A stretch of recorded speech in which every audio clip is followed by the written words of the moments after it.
on YouTube at 3, 2, 1.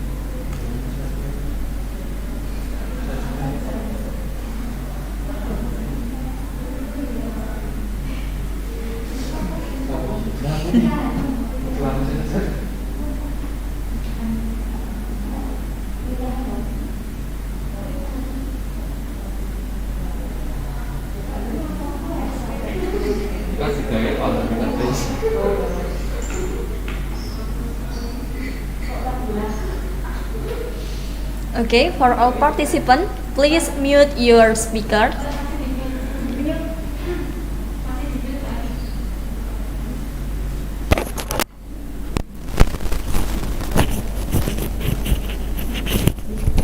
Okay, udah.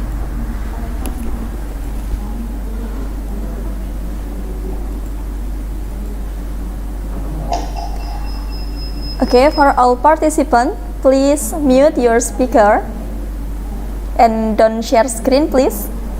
Thank you.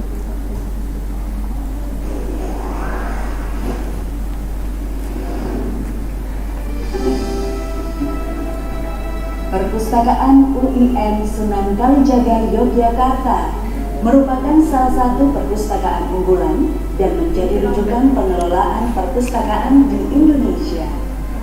Perpustakaan UIN Sunan Kalijaga juga telah beberapa kali mendapatkan akreditasi A tingkat nasional, terakreditasi TUFT, serta mendapatkan penghargaan sebagai institusi yang inklusif. Perpustakaan UIN Sunan Kalijaga berusaha memberikan solusi bagi persoalan akademik Anda. Dengan teknologi informasi, perpustakaan UIN Sunan Kalijaga berusaha kalau kita pagi ini bagi Anda semua dari mana saja, kapan saja. Perpustakaan UIN Sunan Kalijaga untuk bangsa, perpustakaan UIN Sunan Kalijaga mendunia.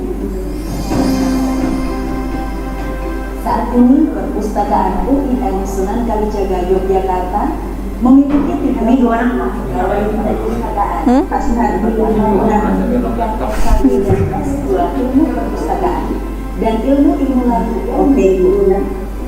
PTOT yang diklat. Beberapa pustakawan juga telah lulus uji kompetensi dan beberapa juga telah lulus sertifikasi pustakawan dalam beberapa klase, mendapatkan penghargaan anugerah mutu dan mendapatkan kesempatan untuk mengikuti short course di luar negeri serta melakukan presentasi baik di dalam maupun di luar negeri. Pengelolaan perpustakaan UIN Sunan Kalijaga Yogyakarta juga didukung oleh tim pengembangan perpustakaan yang terdiri dari beberapa dosen dan tenaga ahli di bidang perpustakaan. Pengelola perpustakaan UIN Sunan Kalijaga aktif terlibat dalam berbagai kegiatan baik regional, nasional maupun internasional. Di antaranya sebagai President of Special Library Association tingkat Asia,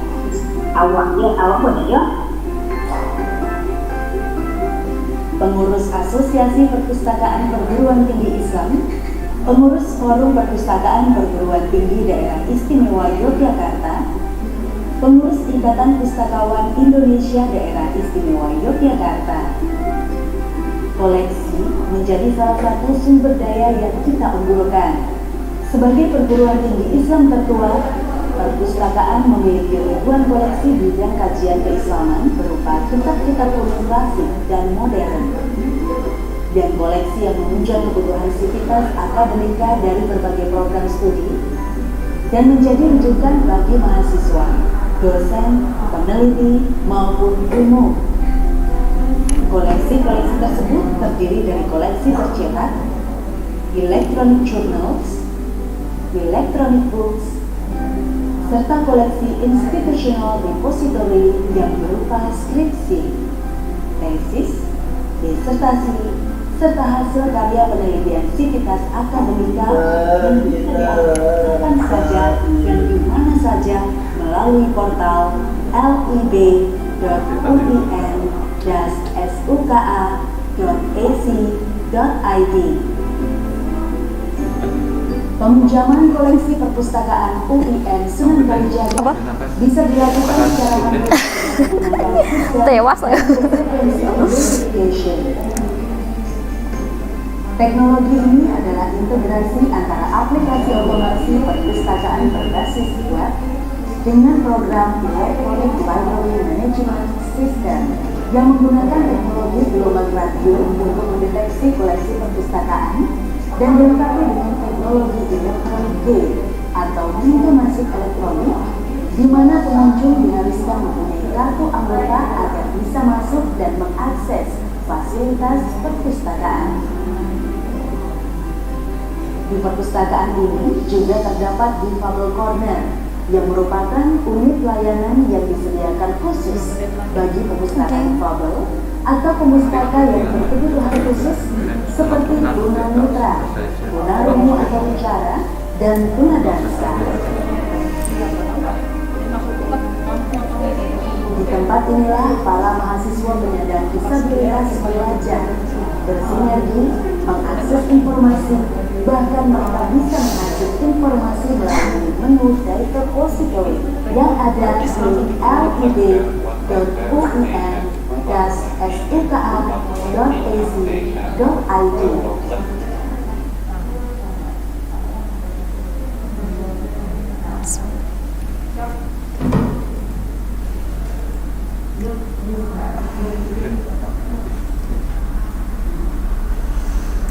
Assalamualaikum warahmatullahi wabarakatuh.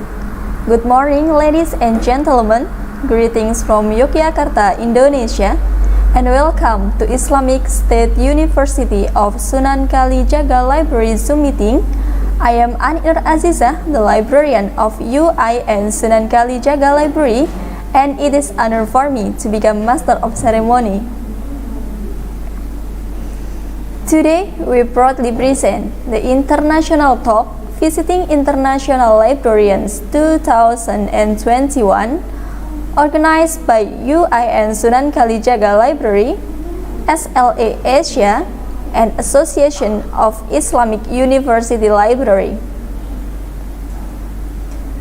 This international talk is to provide a platform for exchange of knowledge and skill relevant to the information professional in Asia and worldwide with the global perspective. The program will invite 12 and they will share about their experience, best practice about what they do, so that it will give inspiration to the other librarian. Ladies and gentlemen, over the next few hours, this meeting will provide you the opportunities to discuss, share knowledge, and also insight about human library programs in Asian experience. But before we proceed our program today, we would like to express our gratitude to the Honorable Past President of SLA Asia, Dr. Medha Joshi, the Honorable Head of UIN Sunan Kalijaga Library, and also the President of APPTIS, Mrs. Labi Bahzain MLIS, the Honorable Speaker, Mr. Joseph Yap MLIS, the Honorable Moderator, Mrs. Anisa Listiana, Magister of Religion, and Honorable our sponsor from EBSCO, I Group, Tyler and Francis Group, and also the distinguished participant. Before going to the agenda today, let's listen the national anthem of Indonesia, UIN Sunan Kalijaga hymn, and also March of APPTIS. Please make the video on.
Okay, thank you very much. And it is now my deep pleasure to introduce the past president of SLA Asia, Dr. Medha Joshi, to deliver the opening remarks. Please, the time is yours, Dr. Medha Joshi.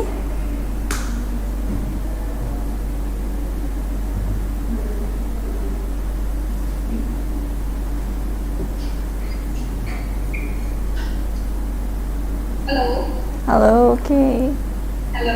Hello, Dr. Medha Joshi. Hello. Hello. So can I start? Yes, please. Yeah.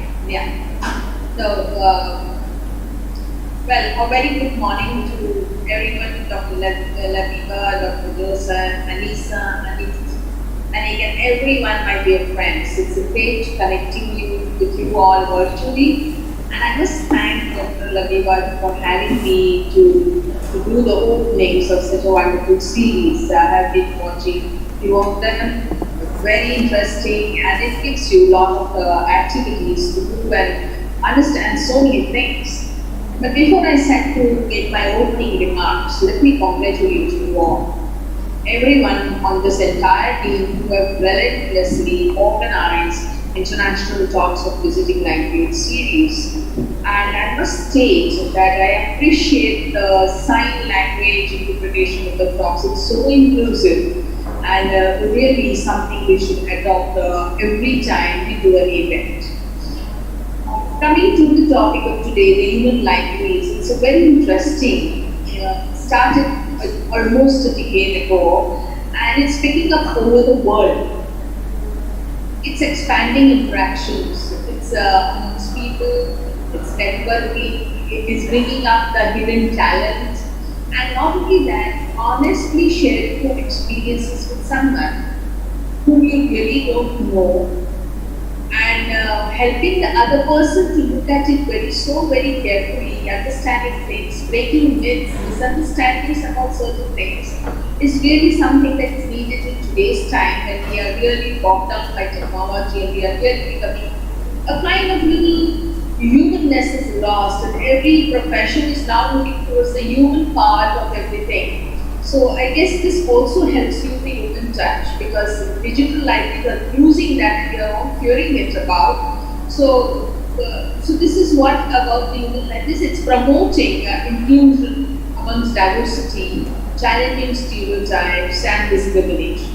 It's also actively engaging people to honestly put forward what they have gone through, what life has taught them, their experiences, because that benefits so many of us. Many of us are in the same kind of boats or we have the same kinds of issues, whether they are professionals or personal. I think that provision is being made in the same environment where we respect somebody for what he has seen or she has seen that has taken come up against that. If I may quote Roni Agarwal, who is one of the founder of Human Libraries organization, they say they are hidden books. And I truly say that we all are some kind of a book.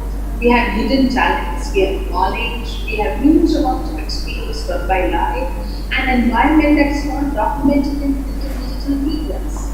So that's something that is laying within amongst common people also is very essential to be shared. Experiences to be shared will make others' life a little easier to understand what it is.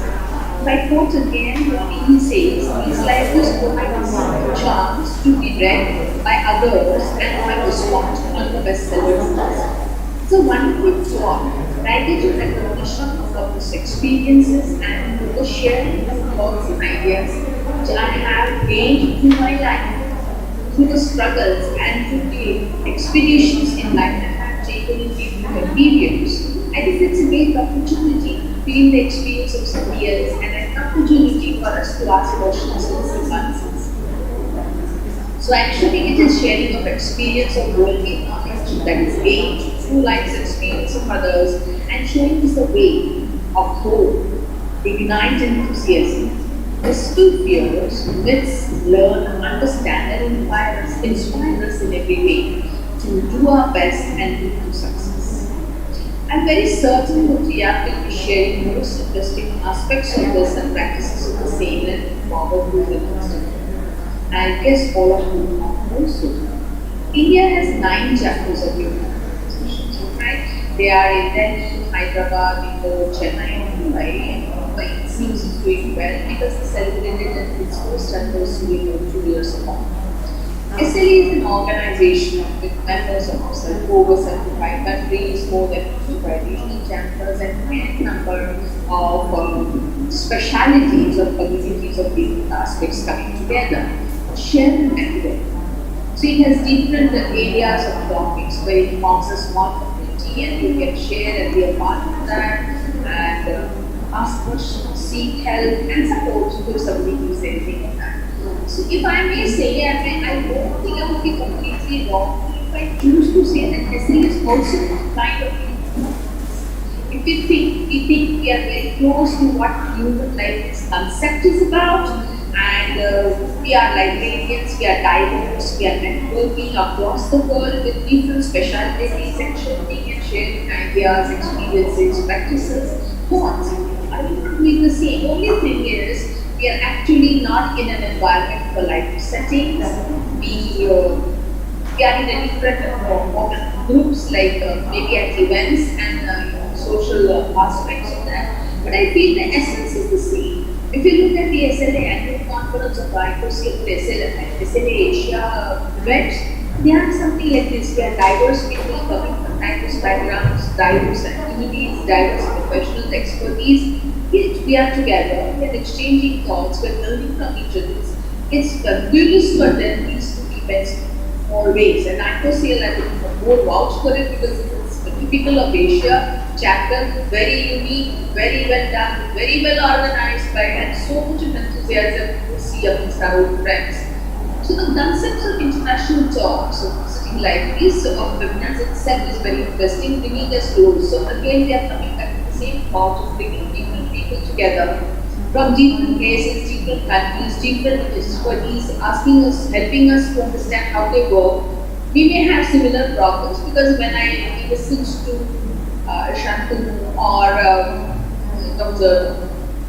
Mahajan, being from biomedical sciences, I found that there's so many similarities, but the aspects of approaching that will be different, but we actually achieve the same aim at the end. And that's how we learn and we interact and we get reconnected to people of our own group. So that's very interesting to do. This series actually is exposing us to various new ventures, how issues were, how they were handled, how they were addressed, what are the similarities, what are the dissimilarities, and how the solutions or approaches that are varied but giving us the same goal. So this is a kind of a many lessons learned, many lessons re-understood, many lessons unlearned, and experiences adopted and practices by different people.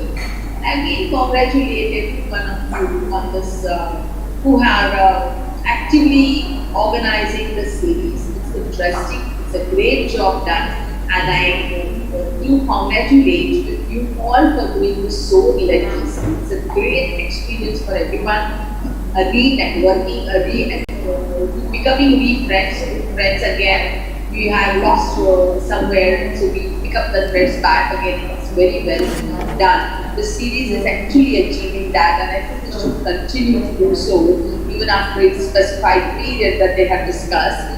I look forward to a very interesting talk by Dr. Zozan and interesting interactions too thereon. Wishing you this event a very high success, hoping it to be most interactive, and hoping that all participants will enjoy this thoroughly as I would do myself. Wishing you all the best for this event and all your future plans.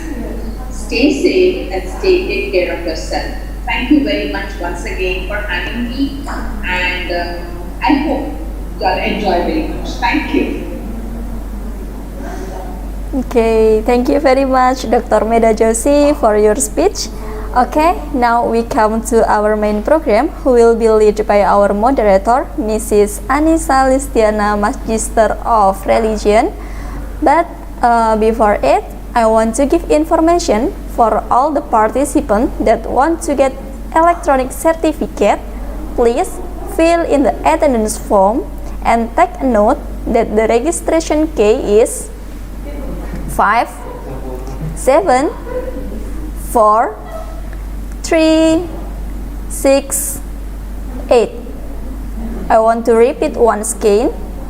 For all the participants who want to get electronic certificate, please fill in the attendance form and take a note that the registration key is 5, 7, 4, 3, 6, 9. Okay. And now, please allow me to introduce the moderator, Mrs. Anisa Listiana, Magister of Religion. She is head of library in National Institute of Islamic Religion, Kudus, Indonesia. She also lecturer in the Faculty of Usuluddin, Department of Islamic Philosophy. Besides it, Mrs. Anisa Listiana also became editor-in-chief Librarian Journal. Okay, now without further ado, I will turn it over the moderator, Mrs. Anisa Listiana. For Mrs. Anisa Listiana, please, the time is yours. Thank you very much to Master of Ceremony for the time given, Miss Anik Azizah. Assalamualaikum warahmatullahi wabarakatuh. Good morning, ladies and gentlemen. How are you today? Okay, I'm Very pleased to fine. see you all. Hopefully, all of you will be heard and in a good condition. Thank you for your attending this meeting. It is great pleasure for me to welcome all of you. All the participants at this prestigious webinar from Zoom and YouTube, organized by IAIN, Sunan Kalijaga, Yogyakarta, collaborate with Association of Islamic Library, University, APPTIS, and SLA Asia. At this occasion, because it is pandemic, I will remind all of you always to keep healthy. Well, before starting the presentation, allow me to deliver high appreciation to Honorable the President of APPTIS and Head of Library IAIN Sunan Kalijaga, Mrs. Librarian. Hope you are always in healthy, ma'am. The Honorable Dr. Medha Joshi, Past President of SLA Asia, who opened this meeting.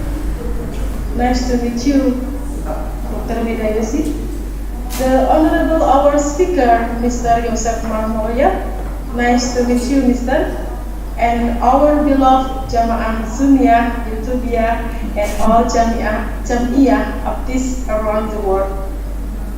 Alright, ladies and gentlemen, the 7 international talks today, we will discuss about human library with the topic Human Library Program ASEAN Experience. As we know that life is actually a human learning process.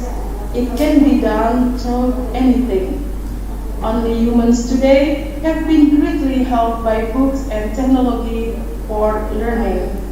Wherever and whenever humans can access data for learning, only if you feel and still need a lot of knowledge, the library can be an alternative.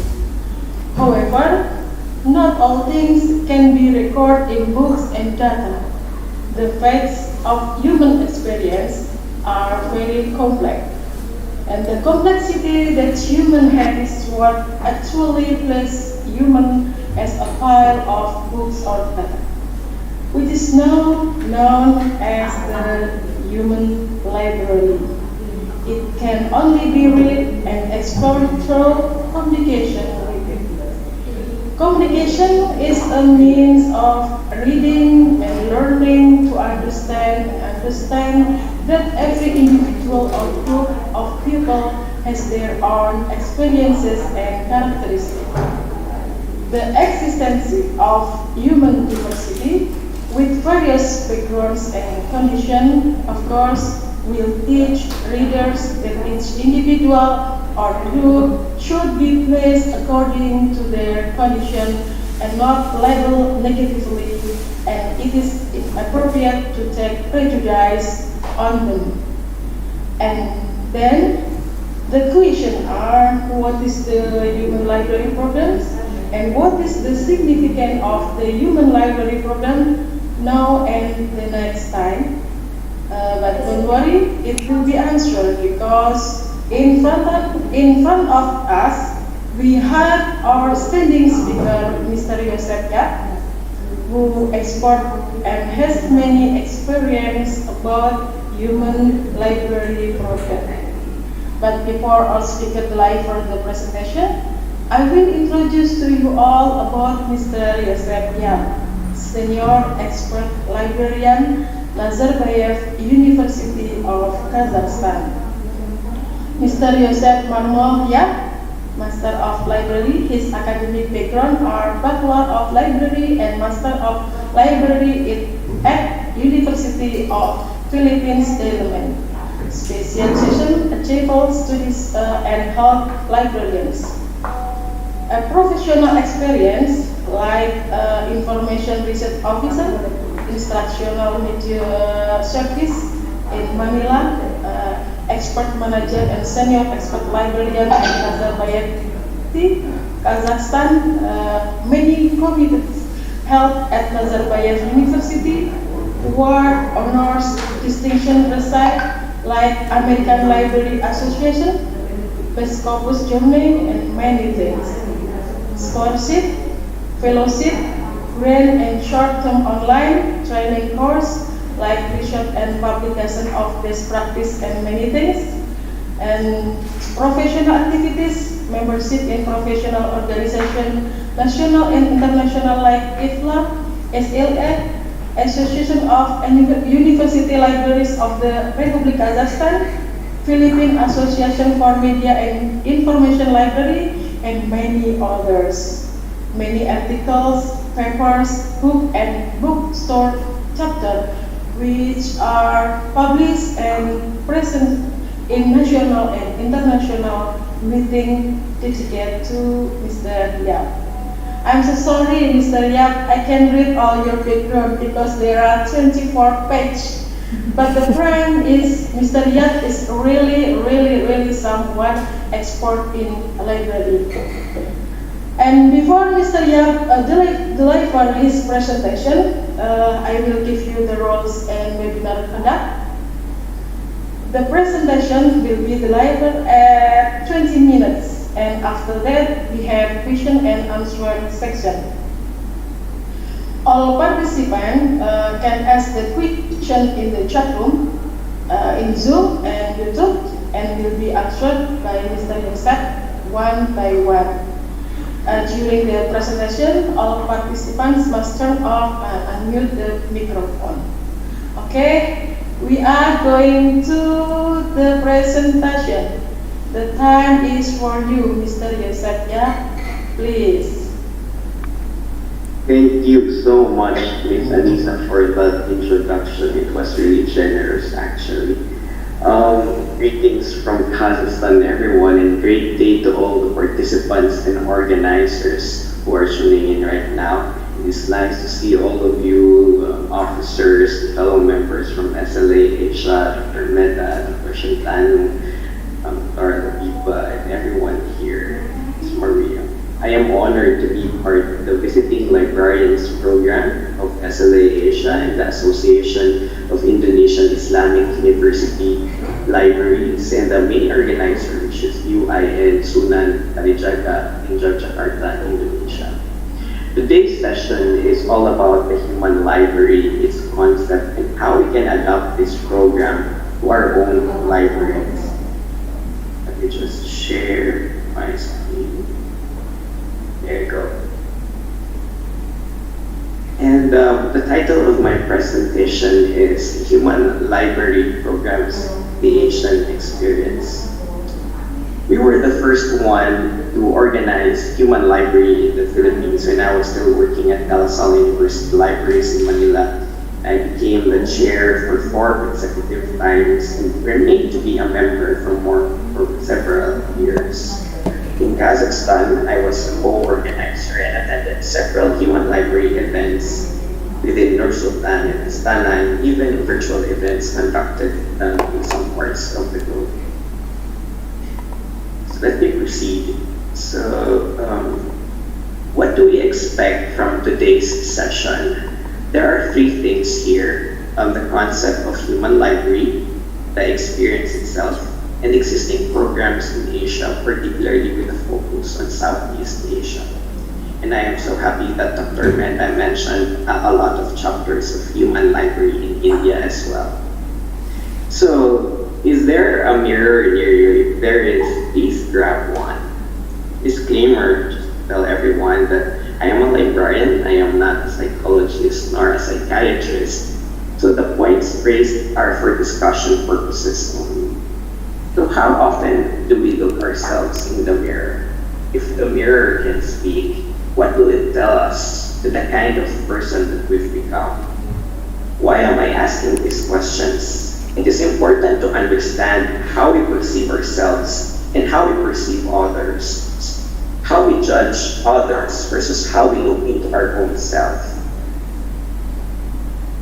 So, most of the time, we look into the physical attributes of a person. Judging others is part of our nature. As humans, we tend to criticize others without thinking of consequences of the way we speak. It would be best to think very carefully about what we say and the kind of language we use. If our goal is to criticize constructively, we may do so with some caution. But how well do we know the person? Otherwise, if you think you are not sure what to say and it would offend others, keep it to yourself. If someone asks for our opinion, then we politely voice them out. Please join me in viewing the next slide as it will be a short video.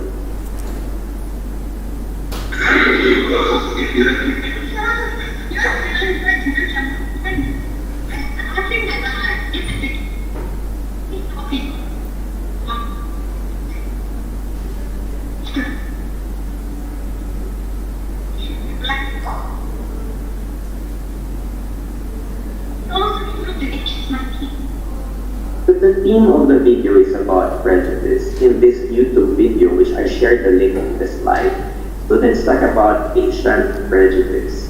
It was actually a friendly discussion of what people of each nation think about other nations. Bear in mind that this video is a bit old, but do you think this is still happening in the current scenario? Watch for yourself if you click on the link and learn from them. Prejudice is innate in our culture. In one example that you can see in the video, they mentioned that parents use other people, example people from South Asia, to cause fear so children will listen to what their parents say and follow their rules. Because these kinds of races or ethnicity look differently, and for them, this is a way to cause fear or panic. This kind of situation results to a xenophobic attitude, disliking other culture spreads in the system. To avoid this, it should start from ourselves and let us not use it as a form of a joke. The question here is there something librarians can do about it? Probably we integrate these issues in some of our library programs and conduct activities to make awareness just like the human library. Where do we usually belong? These are social identities. They are socially constructed identities like race, ethnicity, sexual orientation, gender identity, the ability, our religion or spirituality, our nationality, and socioeconomic status. Sometimes we are judged according to the kind of work that we have or the kind of profession we belong to. Do you know that sometimes when they learn that we are librarians, what prejudice do we get from them? Or the political affiliation we support? There is even a stigma when a person is left unemployed or when a person is being left by a lover. The skill of the person is being questioned and it also poses some mental harm to that person. Like when a marriage fails, who is the person to blame? Do we have the right to judge them if we do not know what's really happening? So these are just questions. We also judge people based on their physical appearance, or if they belong to a minority group which has a lesser voice in the society. Now this is an issue because if we are truly inclusive, we give a chance to all groups. Also, when we talk about religion, because no one has to dictate or pressure someone to believe in their faith, or let people explore and decide which one to choose, or let us not question the belief of others. It is a way of respect and understanding. Now, how do we react when you see, hear, encounter a person different from you or different from us? Ekman has this Basic Emotions published in 1972. Sometimes when we see other people, we can experience fear, or the response to threat, or the response to the threat of harm, or physical or psychological, right? Because fear activates impulses to freeze or flee. So sometimes, often fear triggers anger. Then sometimes we can also feel disgust, anger, surprise, happiness, or silence. Now, let us define what is prejudice. Prejudice, as defined here, is an unfavorable opinion formed against a person or group based on a stereotype. There might be prejudice between races or identities, like Asian versus Asian. So for example, one group would have a perception of another country, or ethnic minorities among the greater population of a country. Or sometimes it could be Asian versus non-Asians, what Western culture think about the Asian. So, to ask ourselves, and you look back into checking the mirror, what are your prejudices? And what are your biases? Probably you can think of it, or I'm not sure if you know even. So, let's scan ourselves again. Now we go to discuss the human library as a concept. The human library started or established in Denmark in the year 2000. It is actually a venue for dialogue among those stereotyped, judged, oppressed, and discriminated against. Since we're talking about many different cultures, we have to embrace cultural diversity. Now, the human library addresses misinterpretation and misunderstanding among cultural groups. And celebrating diversity is a key aspect of every human library. It was indicated human library bridges people between different backgrounds. Okay. Now, again, to define what human library is, it tries to lessen existing forms of stereotyping and branding. And the goal of the program is to ensure that, to empower people to accept themselves and let others view those who are prejudiced with tolerance and understanding. Now, what is the role of the library? Our libraries are here not only just to provide books, not only just to provide those print resources or electronic resources. Our libraries can also be a safe place for everyone, a venue for truthful conversation. We want people to go in the library to experience this space, making the library an indispensable learning opportunity for everyone, thus making it library for all. We help our readers to be open-minded and mindful of the loss of humanity with no prejudice. Now, when it comes to organizing the human library, then we have to ensure that we have the organizers. So I hope by now we know already what is the goal of the human library. Now we're building a team here. To build a committed team, we should be gathering team members who are open-minded and are willing to change the world for a better place. Those are big words, but you have to really find these people. You have to brief each member about the concept of human library. You have to invite those whom you trust and you think have a wide range of sensibilities. It takes one to know. And then start involving others little by little. Make them appreciate the advocacy or the campaign. They will eventually naturally discover the beauty in it. Always be positive because of its sensitivity. The team members who are organizing the human library must be prepared for all the challenges. The team must convince themselves first before embarking on the ideals of the campaign. If they don't understand the whole virtue of the human library, then this will fail. Ending social prejudice is a long but rewarding process. In finding human books, these are the people, the core people you need to have in the program. You have to invite human books based on prevalent prejudices existing in the community. What we did before, we conducted a survey among our community to identify this list. scouting or searching of volunteers is quite challenging.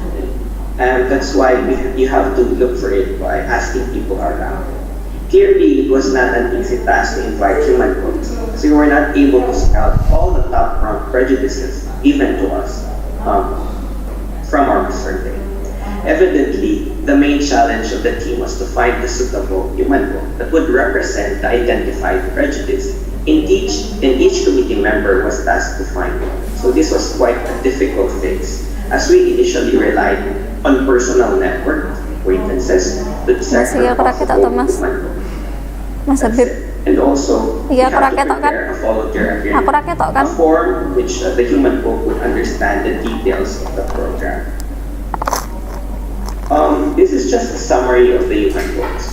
When organizing human libraries, you don't have to invite basic group. Your human books should be diverse. This slide will just tell us what themes we invited before. So it should be a mix of everything. It should not concentrate on one physical theme alone. So you can invite one involving physical traits, you can invite one with including with gender preference, profession, religious beliefs, afflicted with disease, etc. You don't have to. Thank you. Now, in organizing human libraries, it is very important to have documentation. We want to preserve the moment by taking photos or videos or even record them, right? If it's virtual, but not all the time, because you have to seek permission from the person, from the human books and the readers. Virtual events, sometimes you have to seek a lot of permission from them if they want it to be there. Participants should be aware about it, but in our case, they agreed and we uploaded them in our YouTube channel, and it also serves as well for oral history.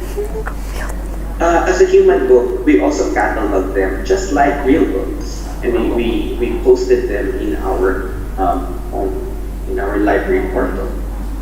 You have to have also a brief orientation between human books and readers. For readers get pre-registered for walking. Just like any other event, you have to have registration. And tell them the do's and don'ts. Tell them the things that they cannot do and things they can do during the program. Because readers can always ask unscripted questions, so you have to clarify all these things. During the campaign and promotion of Human Library, we created a lot of promotional materials for the program. We created posters, we published on social media, we sent this to public by asking our friends who has connections with radio programs, publishing broadsheets. So any event that will help your event successful is good. You have to establish partnerships as well. It will send a message that there is a unified commitment among members of the community. So it signals a strong cooperation among parties involved. So to make a wider reach, information dissemination, such as conference presentations, for example, when after the program has been evaluated, then you can present it to them, or present it to a webinar like this, or conduct a research and publication that will add up to the scholarly literature about human library.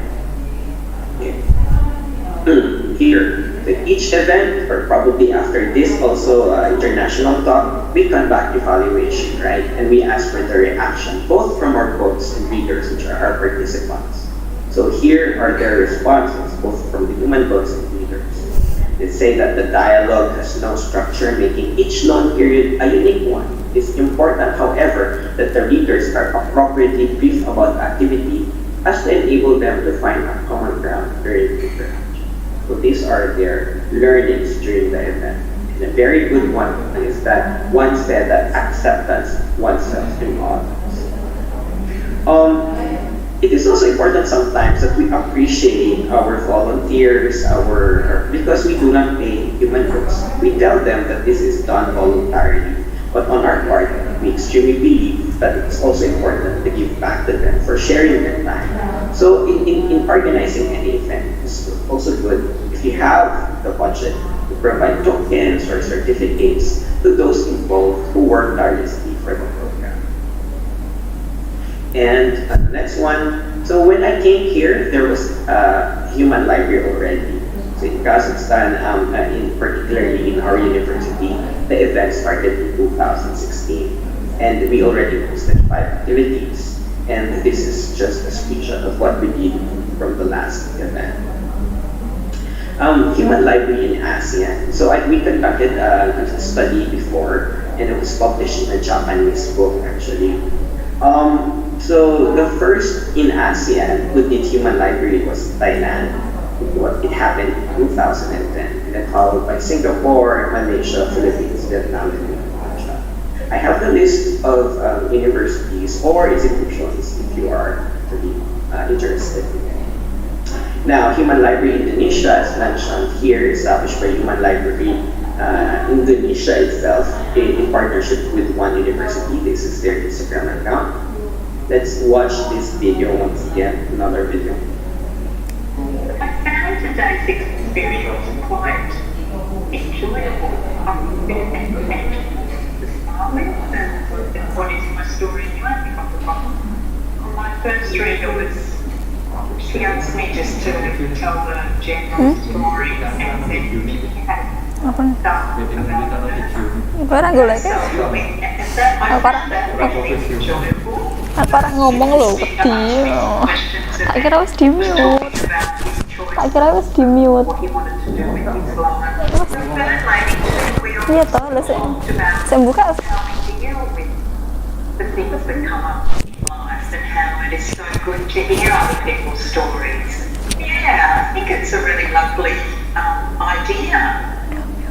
So hearing other people's story, as what you mentioned, is a good experience. This is one example from Griffith University Library. So as what I mentioned, it's better to document our event. Because last year I made a research only about human books. And it's entitled Unlocking the Lives of Human Books, Sharing Videos to Inspire People Hiding in the Shadows. This paper was published actually during a conference also hosted or sponsored by APPTIS Sunan Kalijaga, which is Iconics. So you can actually read the whole paper in the if you are interested. Now, what does Human Library deal with sustainable development goals? So human libraries also contribute to support sustainable development goals. And in IFLA, they have these IFLA stories. And we were able to manage to send them our work. So SDG stories demonstrate how libraries and accessing information contributing to outcomes across all SDGs. So when IFLA launched SDG stories to share best practices of libraries worldwide, we addressed this thing. And so we submitted our program and they accepted it, and you can find it there in the IFLA website. Now, the Human Library in itself addresses several SDGs. For example, it addresses Goal 3, which is good health and well-being. It also addresses quality education. It also addresses gender equality. What else? It addresses reduced inequalities. And finally, goal number 11, which is sustainable cities and communities. You see, libraries have an essential role in safeguarding and preserving our valuable documentary and heritage in any form for future. So there. Now, what Human Library has a strong social impact. Human Library tends to be emphatic. It accepts all walks of life. So in this reader review from Passcode, which is published in Twitter account of Human Library Org, someone said that making them or the person examine where the biases of the person, that they actually exist, that all of us have biases, but we have to control them. Possibly he said that this is the best event he attended in his 30 years of leadership. So each human library event cannot be tied up with universities or with schools. It could be any other organization, non-government organization. Human Library wants to be inclusive, so people from all walks of life may participate. In this example, you can see children participating. It may pose some danger, but of course, you need to seek permission from their parents, who among guides them. It has been a long journey full of tremendous learnings for Human Library, and this one is a way of conversation. So So it's an open exchange of information, which also demands courage and curiosity, right? So in this example, children are there, but you have to be careful with this also. But again, human library develops critical thinking. So you have to seek permission from the caregiver of the child or be present during those events, because it is a responsibility to decide if the books or the material is suitable for the child. Now, there are virtual events of Human Library and it's still active until now. I encourage you to check in and follow or screen grab the email of this person, Ben Caron, and he always sends out Human Library virtual events. The only problem I can see is time zone. So if you're willing to wake up at night, then it's good for you to at least challenge yourself, challenge your stereotypes, your prejudice, or your bias, and be one of those participants or readers who can do this virtual. Now, wrapping up, I can say that again, Human Library is a response to sustainable development goals. That Human Library is a response to multicultural literacy, to develop our media and information literacy. I must say, it advances the level of social transformation and increases progressive human interaction. And the Human Library becomes a safe space for persons to experience history. These are my references, and thank you so much for being with me this morning.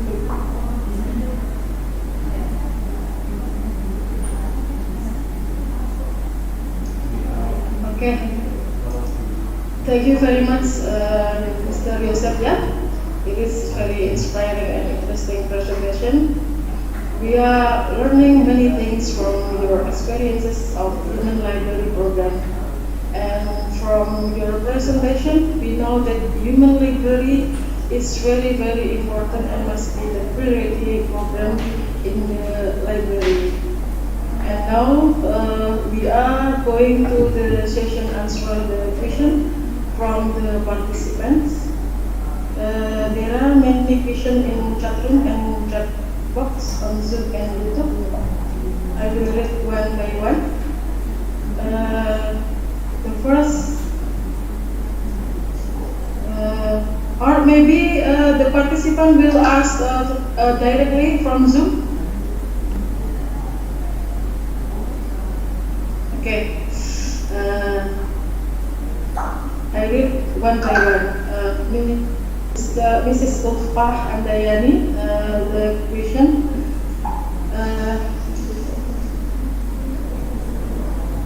How to humanize the library service in this pandemic era, in limit resources, funds, and in the midst of worries?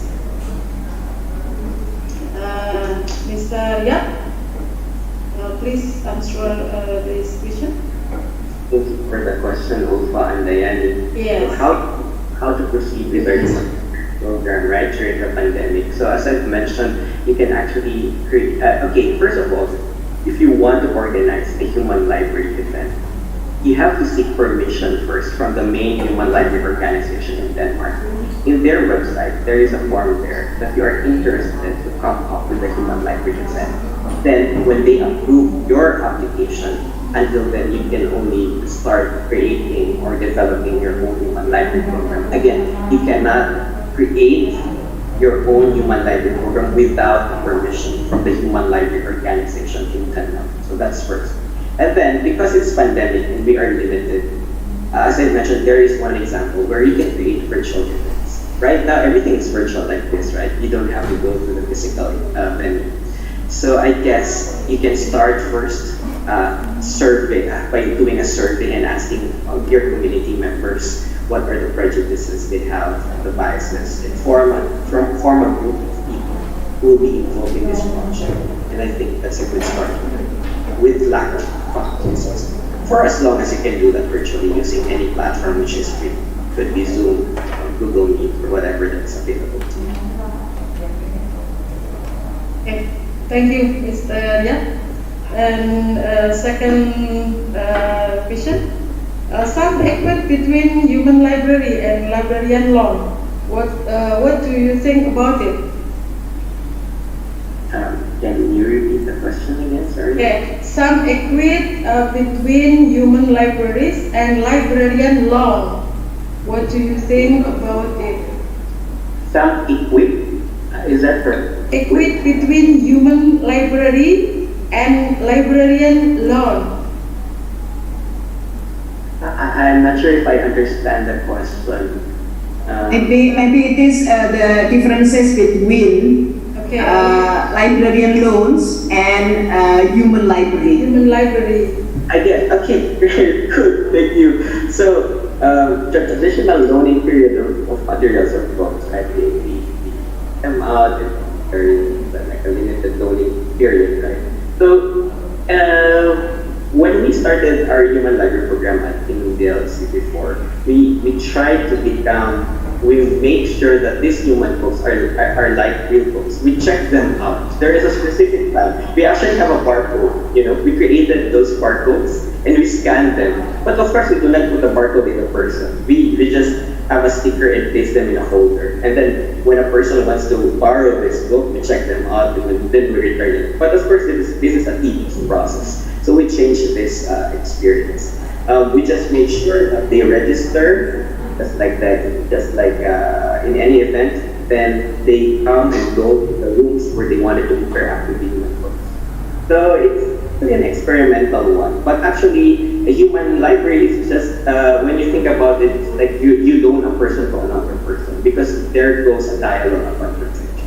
But eventually, you have to return the human book to us, organisms. I hope I answered your question. Okay. Thank you very much, Mr. Ria. There is question for Dr. Medha at chat room. Is there a requirement from being a volunteer for human library and any need to maintain confidentiality of the person? Very good question, Dr. Medha. When you sign up as a human book, you will actually expose yourself. We have once actually before, he was asking, can you be in a shadow only? No, because it defeats the purpose. What you want to portray is your real personality, that you want to ensure that they understand you. For example, a person, this is a sensitive topic, for example, a person with HIV, So does that mean this person would hide himself? So how would he inspire others to speak? How would he inspire others to be, to have courage to go out there and be strong? And this battle is really difficult. So there's no confidentiality, but we have to. The person, the human book, should understand from the beginning that he will meet diverse group of people, that he is willing to share his experience, and then there goes. The main goal of the human library is to accept one another, to end discrimination. By ending discrimination, we should not hide from the shadows. Okay, thank you, Mr. Ria. You are on mute, Dr. Medha. You are on mute. Okay, thank you, Mr. I will unmute for a while. I'm so sorry for pitching in again. By confidentiality, Joseph, first thing is beautiful term, wonderful term. I thoroughly enjoyed, and the message was not being judgmental about things. So that was wonderful. My next question to the earlier one, by confidentiality, I mean is not hiding yourself in shadow, but not identifying your name or credentials. Is that a need? Because there may be person, for example, person with sexual preferences may not want to tell the world immediately. Hey, we are not still open about it. These talks will open us about it. But it is going to take time. So the person might want not to identify his credentials. Is that the norm? I mean, you need to protect the people otherwise it's very difficult to come forward to share. I agree with you, Dr. Medha. So that's why when we invite human books, from the beginning, we tell them immediately that, are you willing to expose yourself? Are you willing to tell them that of course we will not tell them where you live, but we will introduce you, who you are, and what your background is. It's very important to know, to establish this connection Otherwise, the purpose of the human library is lost. So I know it takes time to open up yourself to the world, but again, only the person who is willing. There is no force here. Only those who are willing to share their story, wholeheartedly and voluntarily. Thank you. Thank you. Okay, now the next question from YouTube. Rosa Salvation what are the challenges of human library during the pandemic? I think some of Upa Andayani answered. And is there a requirement for being volunteer, or it's some of Medha Joshi? What are the challenges of human library during the pandemic? This from Rosa Salvation. Hi Rosa, yeah, challenges of human library during the pandemic. I guess one great challenge is the physical space. We don't really get to see the real interaction there, only online. But you know, sometimes, well, what can we do? We try to be flexible here. We try to meet people virtually now. So I think that's becoming the norm. I think that's one big challenge, but it's also an advantage for us because we can reach many destinations and a specific space. So I think that's it. And then another question was? Yes, from April Manabat on Zoom, interesting talk. There is no doubt that human library is very inspiring and poses a lot of advantage. Do you think there is a disadvantage or challenge or the part the human book or the readers? So when we think about human library programs, we have to ensure that and in the beginning, everybody is given an orientation about what's going to happen and what might be the repercussions after that. You know, in one of our events, in every event, we actually thought of people who will be moderators during a specific event because we are thinking probably someone in the audience might hit another person because of personal emotions. That's why we have to control the area. I think that's a disadvantage. If someone is overreacting already, then there might be somebody who can control the situation. Burst of emotions and feelings sometimes when people do not understand each other, even if the purpose of the program is to make understanding and lessen discrimination. So I think that's something to worry about, but also we have to prepare ourselves. We are thinking about, you know, the concept of bouncers when we are going to a party in clubs, where these people would really, you know, make a way to ensure that no one will get hurt in every situation. So I think that's a disadvantage. But again, we are looking into the positive aspect of human library. We have to ensure that after they attend human library, something has changed in the experience. Their biases were lessened. So we go back to the positive things rather than thinking of the negative aspects. Okay, the next question from YouTube, Markas Quran Al Hanif.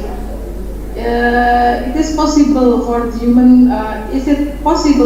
the human library to exist but put aside differences that are unacceptable because of the laws that apply in certain areas?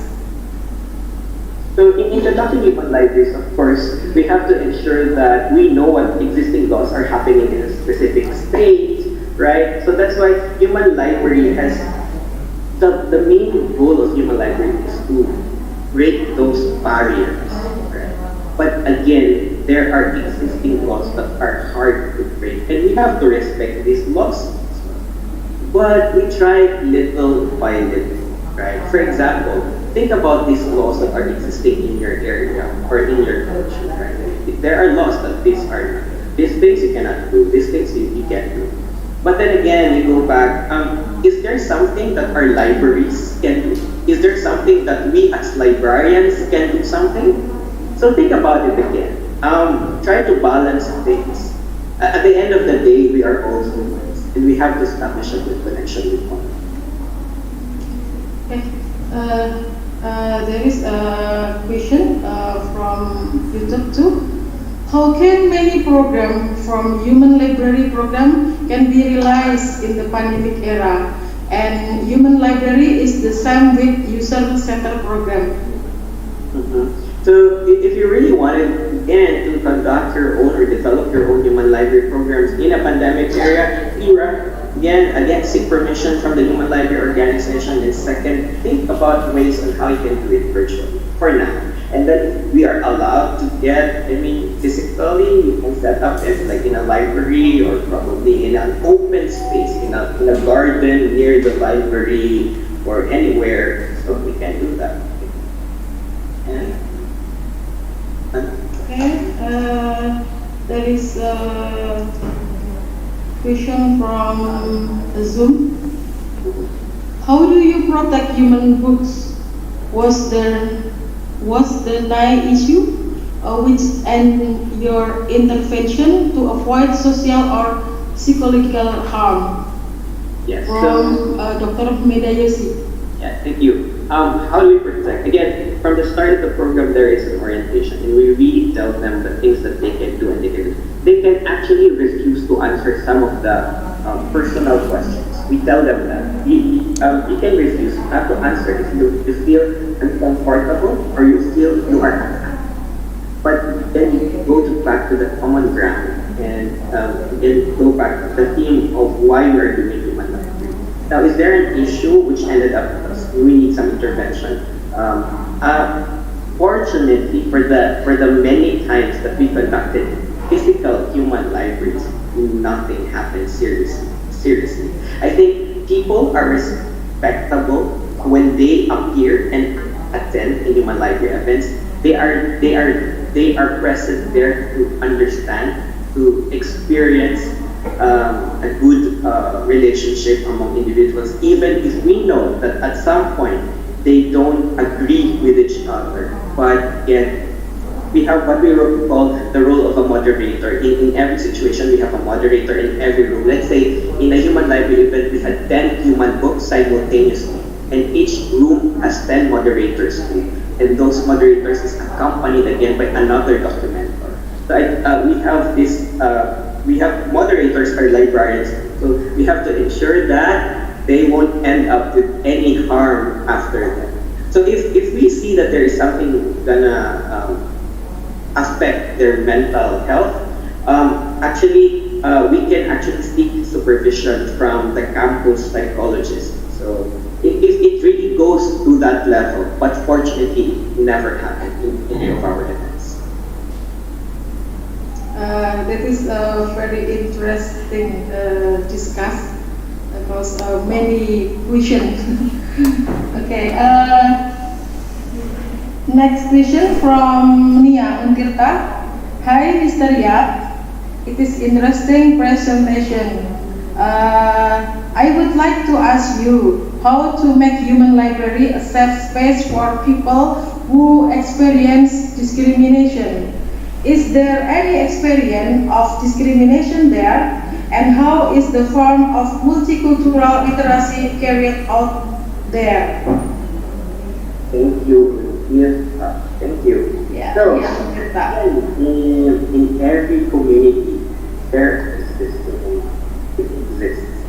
We cannot deny this fact, right? And again, go back the role of the libraries here to make a safe space for everyone.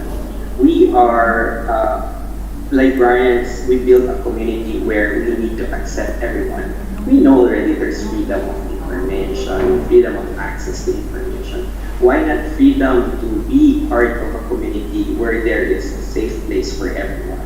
And while we conduct a lot of events for our students, for our faculty members, and even external community members, right? So think about these things, why we exist as an institution, why we exist. So if the vision and the mission of the institution and your library is to be like this, then we try to end discrimination for everyone. There. Yes. And next question from Poni Irawan on Zoom. Did you take the volatility of the character in deciding who will be a volunteer? You take the volatility of the character in deciding who will be a volunteer, meaning the Yes. humans, because we're talking about the human book, right? So in the beginning, we try to interview them first. So we scout, and in the process of scouting or looking for human books is quite difficult. So we rely on referrals from other people as well, from other institutions, from faculty members, from friends of friends. So yeah, we talk to them. Again, because human library does not judge, regardless of who you are. If you are willing to share your experiences, then we accept. It starts from that moment in time where we do not look at the person, what he can do. You can probably see a person with a lot of tattoos, and probably you will be, I don't know if you'll be surprised, amazed, or there will be fear when interacting with this person, right? So again, we don't really conduct a strong character background as long as we explain to them the benefits of having the program and they agree to be part of it, we accept. Okay, from Bodi Irawantu, have you ever had heated argument during the discussion? So again, yeah, there might be some disagreements, but it doesn't mean that you have to raise your voice. Maintain respect with one another. Again, there's a role of the moderator, and fortunately, it never happened. From Ulfa Andayani on YouTube, does human books mean no censorship of the books provided in the library? Very good question, Ulfa. Yes. When you conduct human libraries, the main purpose is to end all kinds of discrimination, no censorship, just like what ALA publishes. No? Probably in some areas, some states or countries, there might be materials that are not allowed. What I'm talking about, the print materials or electronic materials. But for human books, humans exist. Why do we have to censor ourselves? So again, go back again to the mission of the human library, that we accept everybody else. No sense. Okay, Mr. Yap. Next question from YouTube, from Viji Swarno Aji. Human library is new term from social science today. So is the to be new science or just as a term for part of library service? So human library is not a service, it is a program. So if you will look back again at the history of human library, it started in Denmark in 2000. It was just for actually a community event. It's actually not established by librarians. It was established by individuals, non-government organizations. Because during that time, something came or something happened, a not so good situation. And then they thought, why is this happening in our society? That's why human library now exists. They wanted to make sure to lessen and discrimination. Okay, that's program really. From YouTube, Ivonela on YouTube. How many funding prepared for this program, and who is the big funder from this program? Very good question. When you create programs in the library, whatever kind of program, and you propose it, right? There should be a strong support from the library administrators. And when you propose something, you have to put budgets, right? Budget. How much do you need? Since this is a voluntary event, and what we're just giving away are probably, it depends on what you want to envision in the program. In our program, we provide snacks. So you have to make sure how many people are you going to invite. So put them snacks for coffee break, right? And you have to provide certificate holder. And actually what you can give to the volunteer human books, the transportation allowance. Because they go to us voluntary. So we have to pay a little bit of transportation for them to go to our event. And also to give back to them, we buy them a sort of token, not really a sort of money, but a token on how they can remember the trip. Okay. A big funder is just the library. If if it's already part or planned of, in the budget, or you can actually partner with other civic organizations. You can do that if you have NGOs or other partners. Okay, Ustaz, from April Manabat on Zoom, maybe April Manabat can directly ask to Mr. Yap via Zoom, please. Hi, Jose. So thank you. Yeah, just Hi. more on what's the relationship of HN and MIN. You have mentioned it. Of course, media and information literacy, or it encompasses all kinds of literacy, and it makes sure that it includes democratic society. For us to be a democratic society, we have to accept all these things that happen in our society, in our culture. And we have to accept on a level where people is literate on any kind of things that happen. Sometimes literacy demands these kinds of things where we have to make sure we understand the feelings of others. We have to be empathic. And actually, when you think about MIL, it's a huge concept where it deals not only about learning to learn, but to learn specific things like culture, not only about technology, not only about computers. It encompasses a huge amount of are diverse and unique kinds of aspects or fields of disciplines. So that's why in MIL it encompasses multicultural literacy because it demands to understand what's happening around us. So MIL is not only about information literacy as what we know about libraries, right? Because if we are a librarian, we always think about information literacy, the right to search or retrieve information. So MIL is all about human nature. MIL is about human rights. If you will read the definition of MIL, you can actually see there that MIL strongly supports every person's rights to uphold it in every situation. The question from YouTube, who will responsible for this program? Who will responsible for this program? In our case, in every library, someone has to be a lead. For example, the library director will appoint someone. Oh, you do this. Again, after we sought permission from the Human Library Organization in Denmark. Right? So it's up to the library who would like to do that. But other organizations such as NGOs apply for Human Library.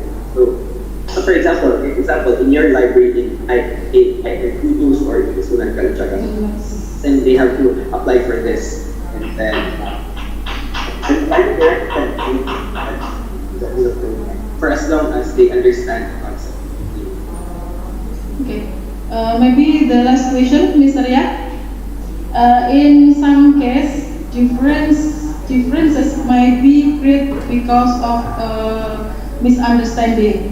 Is it wrong if the human library becomes a place to fix difference into a common perception of the real truth?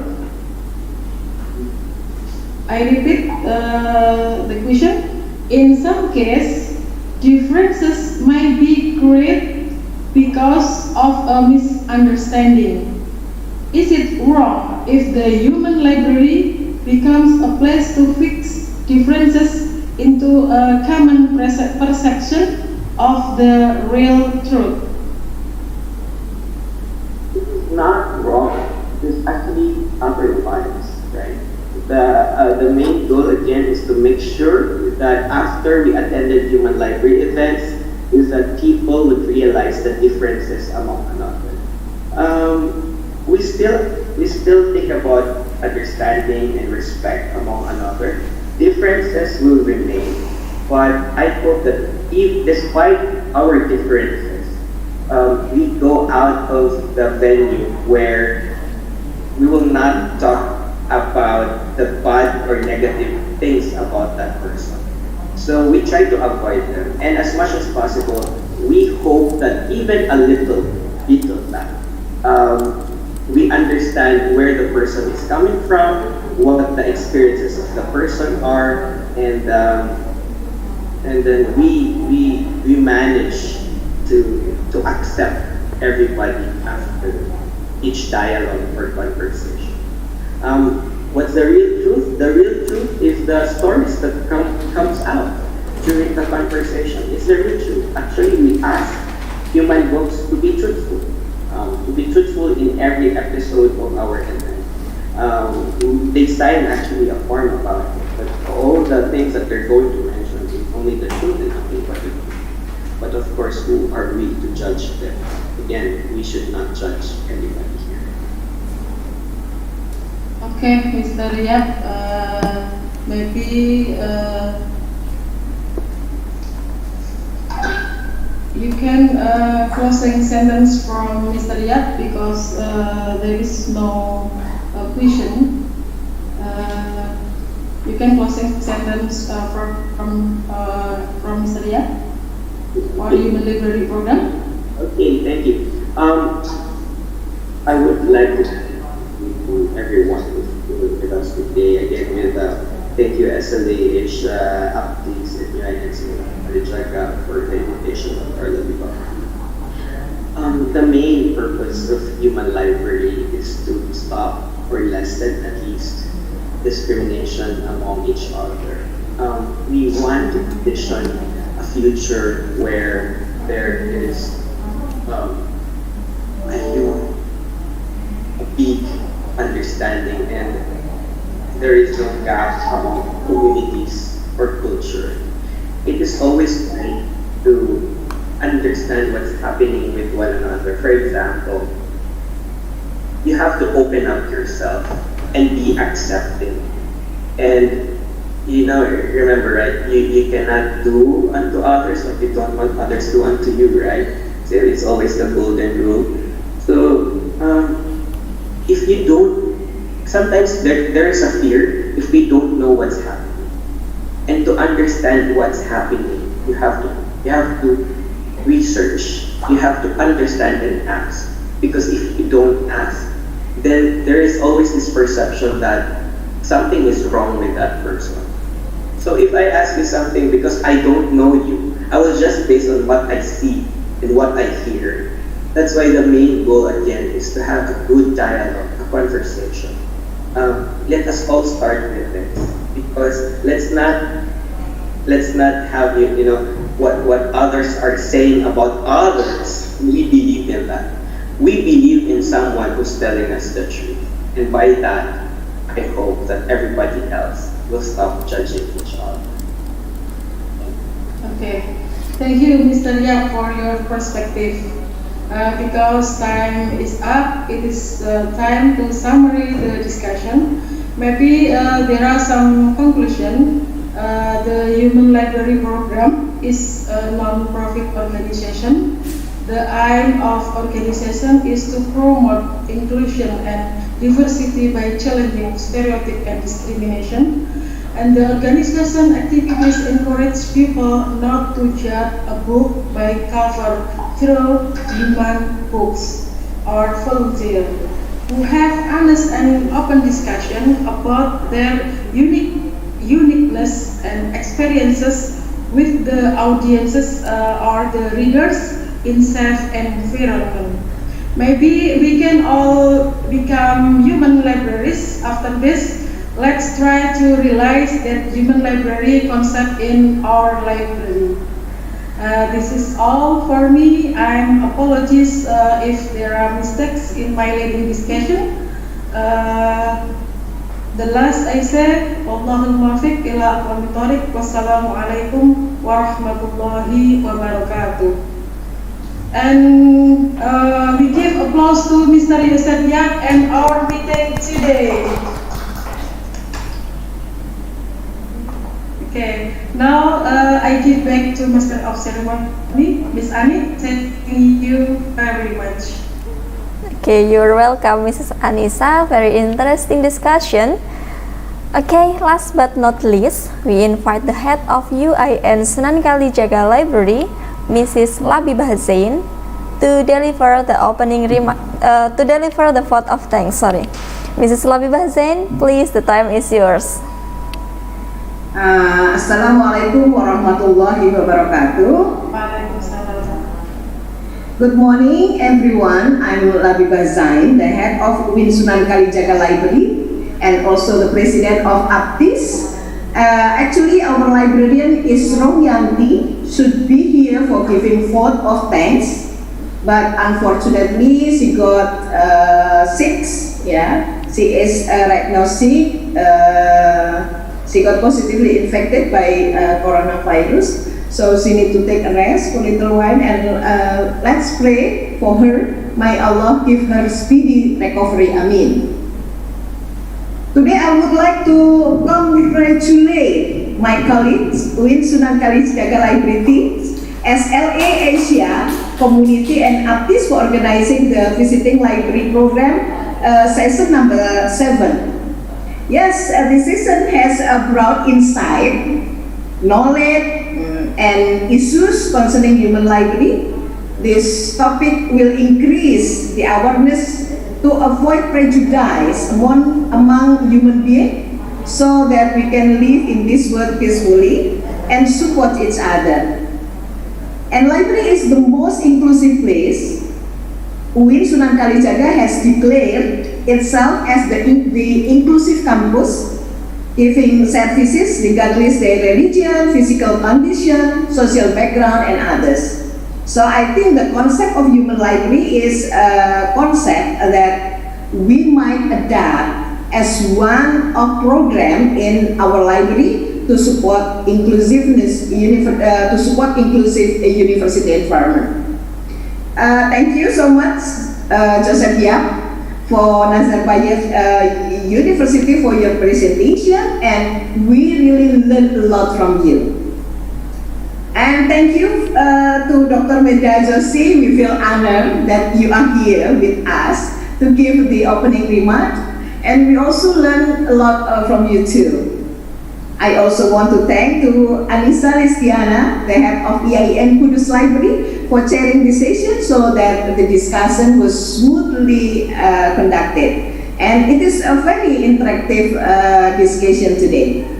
Thank you to Anik or Azizah for emceeing the program, and Ragil for interpreting the session into sign language so that this meeting is inclusive, can be understood by the audience. Last but not the least, thank you to all audiences for joining our international talk today. Your attendance means a lot to us. Indeed, we always limit the participant on Zoom, only 100 participants, because we want to keep our Zoom meeting here to be interactive. If it is too many participants, it is hard for us to make the interactive environment. So until now, we still think that limiting audience into 100 participants on Zoom, it is still the best thing that we can do. But for all of you who cannot join Zoom, you can join on our YouTube. I hope all of you will join our international visiting library program next month on August. We will meet Ais Durokan from Turkey. She will talk about school librarian. Thank you for your attention. Thank you so much. Terima kasih. Stay safe. See you in the next month, inshallah. Wassalamualaikum warahmatullahi wabarakatuh. Waalaikumsalam warahmatullahi wabarakatuh. Thank you very much, Mrs. Labibah Zain, for the speech. Okay, ladies and gentlemen, finally we come to the end of our meeting today. But before we end our meeting, we would like to say thanks for the moderator, Mrs. Anisa Listiana, and also our speaker today, Mr. Joseph Yap, for the informative and interesting talk. And to participants, thanks for the active participation, and hopefully this Zoom meeting will be beneficial for us. Okay, for all the participants, please remember to fill the attendance form to get electronic certificate. Before we end our program, let's take some picture together. So please, for all the participants in the Zoom, please turn on your camera and give your best smile. I want to count down. Our team will screenshot the Zoom meeting. I will to count down in the first slide. Are you ready? Okay. 3, 2, 1, say cheese. In the second slide, please. Okay, smile, turn on your camera. 3, 2, 1, cheese. In the third slide. 3, 2, 1, cheese. And the last slide for the slide 4. 3, 2, 1, cheese. Okay, I think enough. Thank you for your attention. Thank you very much for joining us today. I'm sorry for many mistakes during this meeting that I made. Have a nice day, stay safe, stay healthy, and see you in the next session in 19 August 2021 with the speaker is Aile Yüksel and the topic is Turkey School Library. Okay, thank you very much. Wassalamualaikum warahmatullahi wabarakatuh. Thank you so much everybody for joining us. Thank you very much everybody. Thank you Medha, thank you Josephia, thank you everybody for joining us. Bu Maria, thank you. The host can end the session please.